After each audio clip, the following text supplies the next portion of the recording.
Welcome, everybody, back to the A Show Network, and we are here with a very special guest.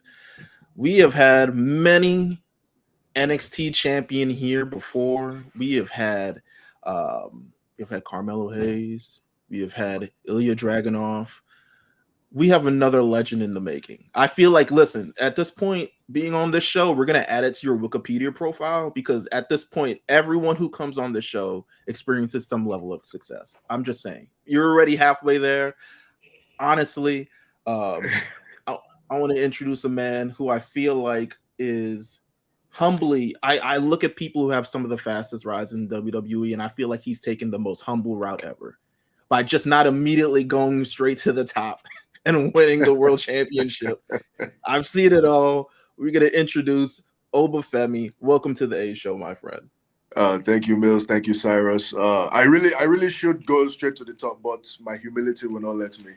Listen, I get it. I get it. You're gonna be competing this Sunday, July 7th, NXT Heat Wave. This is what your is this your third PLE in a row? Yes. My fourth, I think. This is Fourth. my Okay.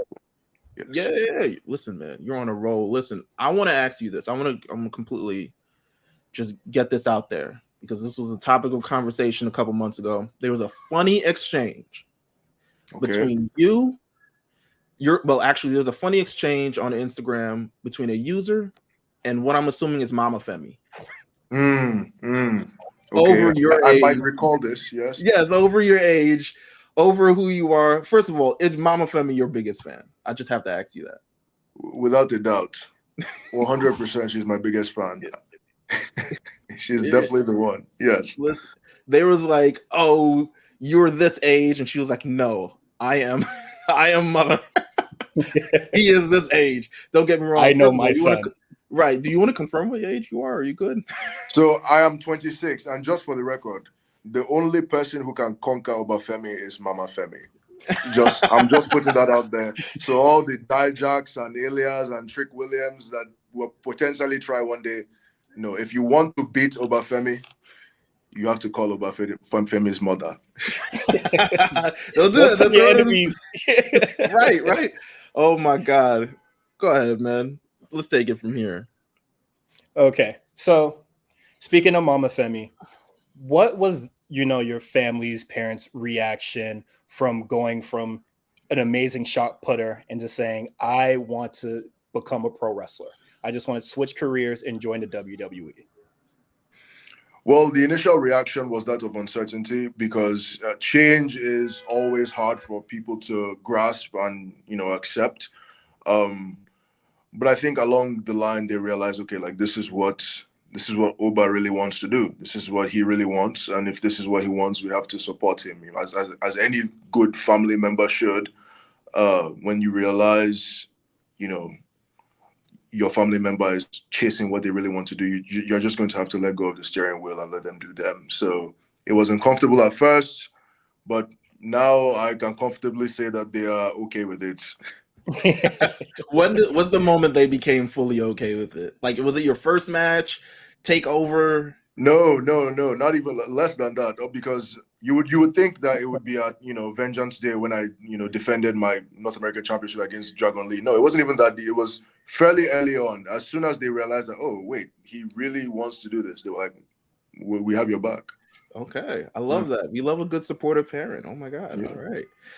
Hmm. Speaking of your stand and deliver feats, I want to ask you, well, your NXT takeover feats, but we're gonna go to stand and deliver because you have this crazy spot that is I have to get what's going through your mind. You're walking out of the corner, you have Dijak on your shoulders, and on Dijak's shoulders is Josh Briggs on his shoulders. What is going through your mind as you're trying to like balance, move? The crowd is like raising. It's stand and deliver of all things. Like, what's going through your mind at that moment? I mean, no pun intended to deliver.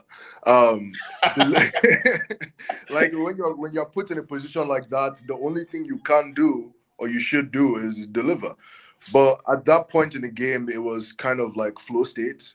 Like we had the crowd, everything was going fine, and when you're in flow state, you don't think much. So like when you say what was going through my mind at that point, It was already a good match. It was already on the highest of highs.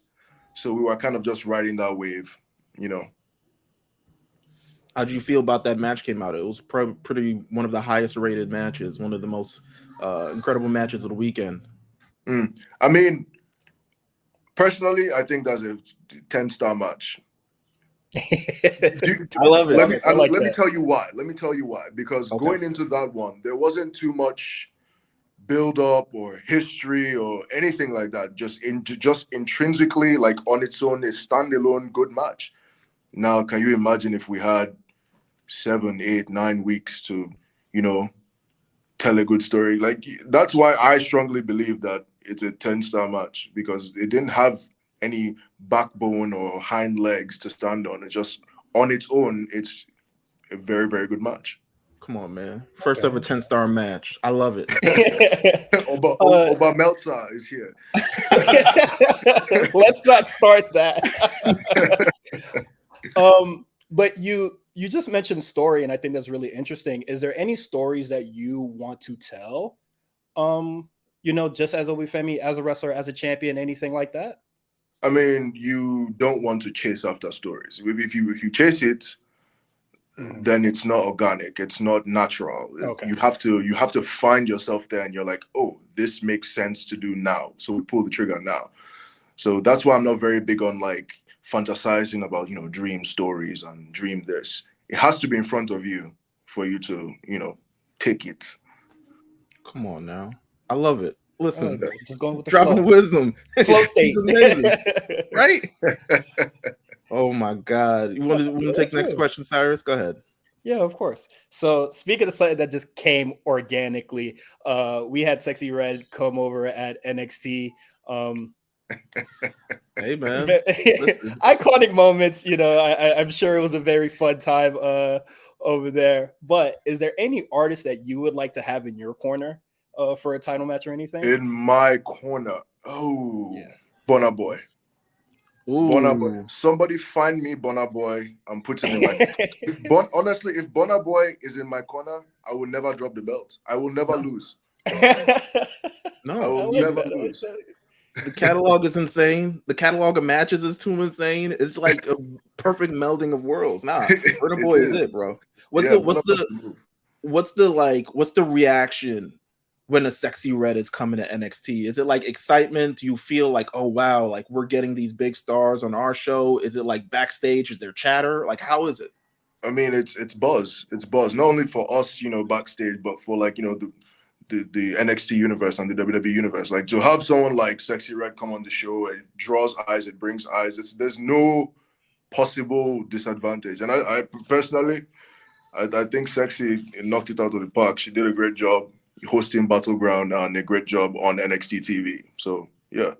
No, this is crazy. How, if you had to say, you talk about buzz and excitement within the NXT universe, how important would you say that the crowd is with kind of the things that you do? You think about like Stand and Deliver, that kind of moment where the crowd is rising. You think of every time you come out, your entrance, even when you speak, they're engaged, they're with it. Like, how important is that crowd to you at this point of your career?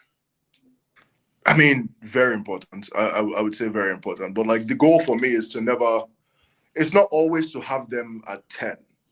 You want to build to 10. Like, that's what I kind of envision, even with matches and promos and everything.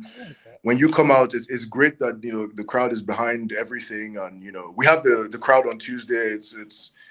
It's an Orlando based crowd, so it's pretty much the same group of people that come in week to week for the most part. So I mean, sometimes they've seen a lot of things before, and sometimes they are down at like a 2, but the goal is to always walk them from that 2 to a 10.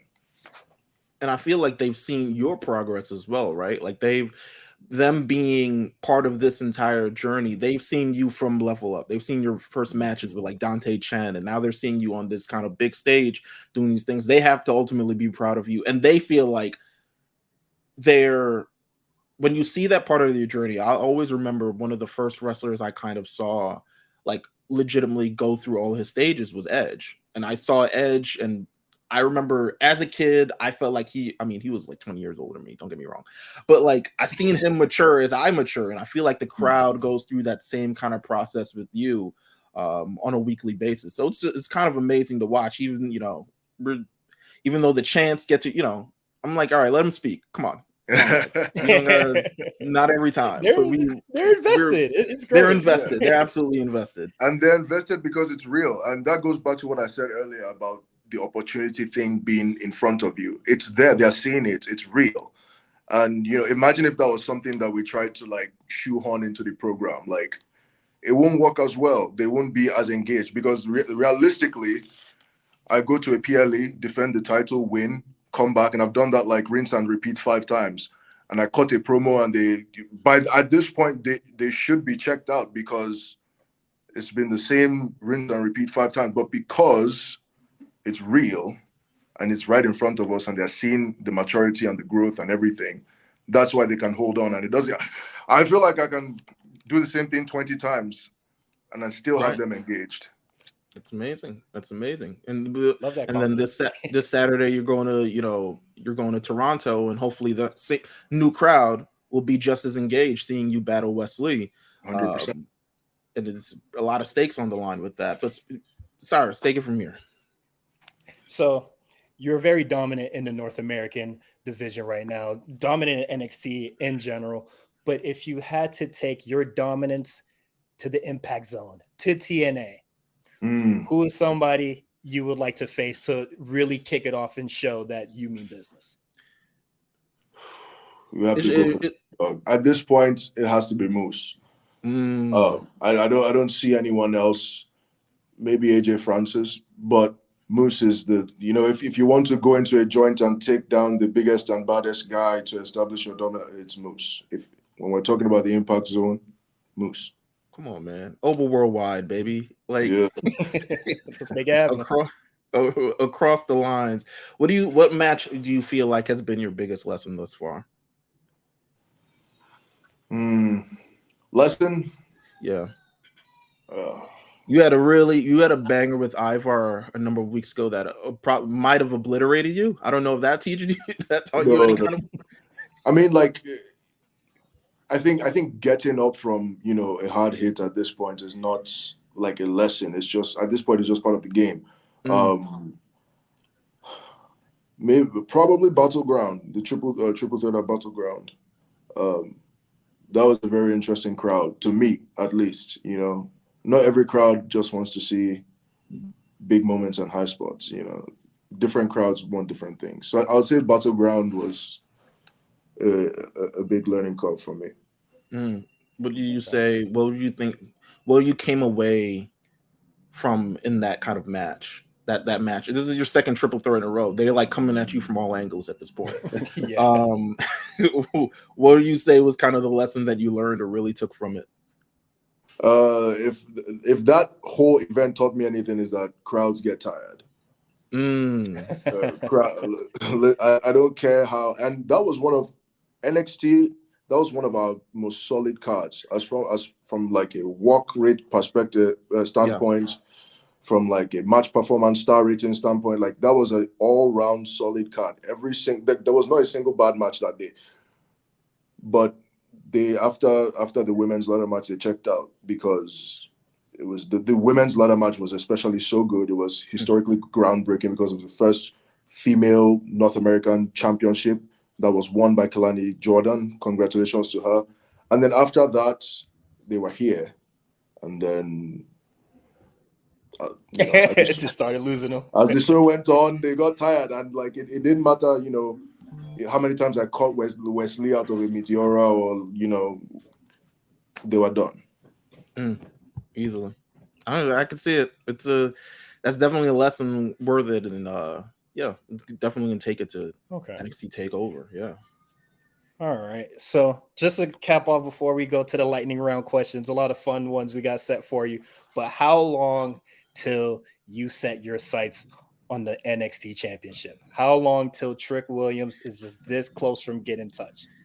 I want to, first of all, overshadow Wesley's run because realistically that's really what I want to do, because I want to change the history books. Because when you mention the greatest North American champion of all time, most people are Wesley, and I'm trying to The change voice. that. You know, I need to change that, and then we can talk about if Trick still has the NXT title at that point.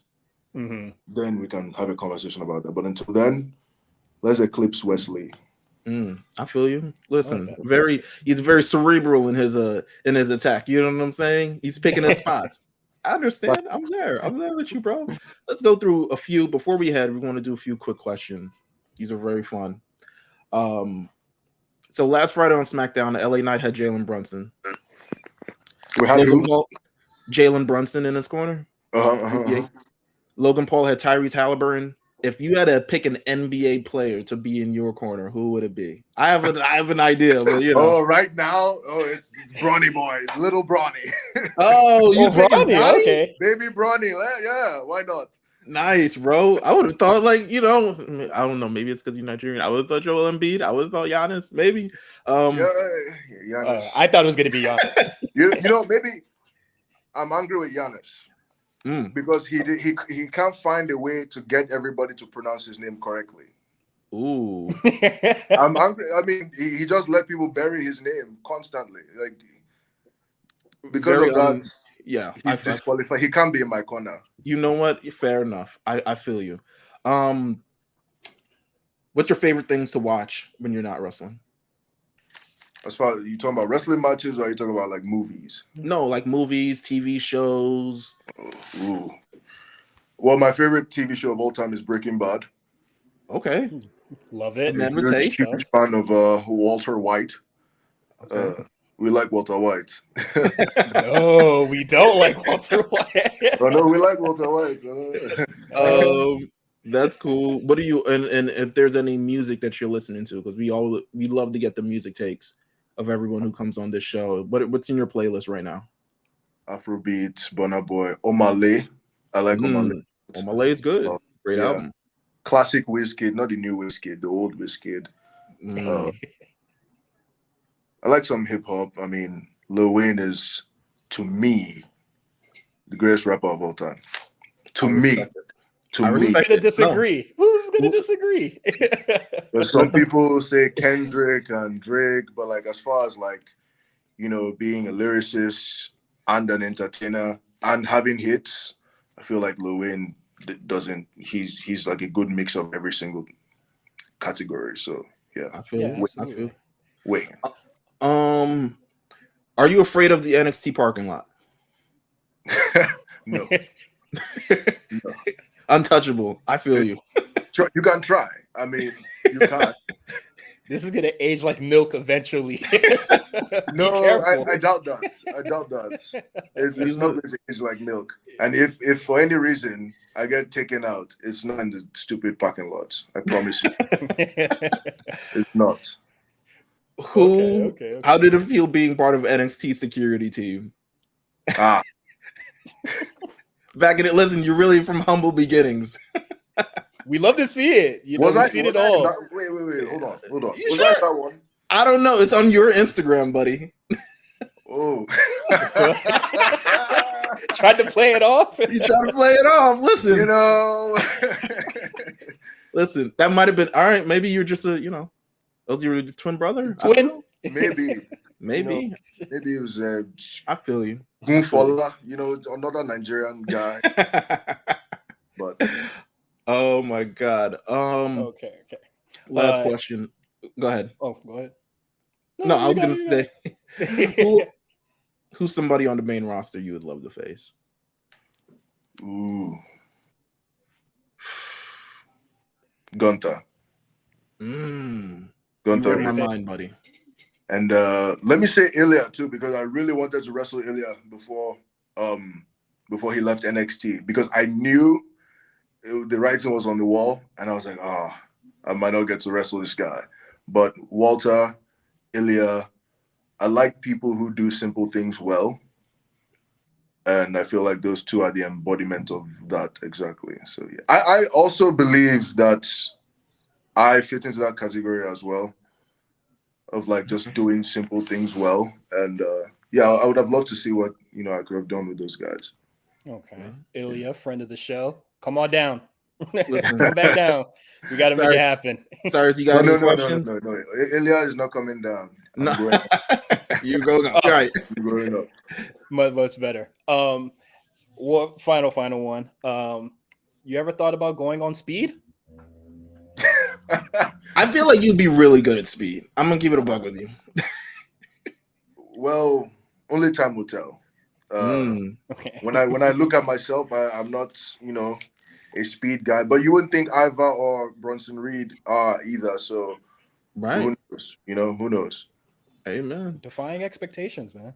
Yeah. Of course. But listen, we're rooting for you this Sunday.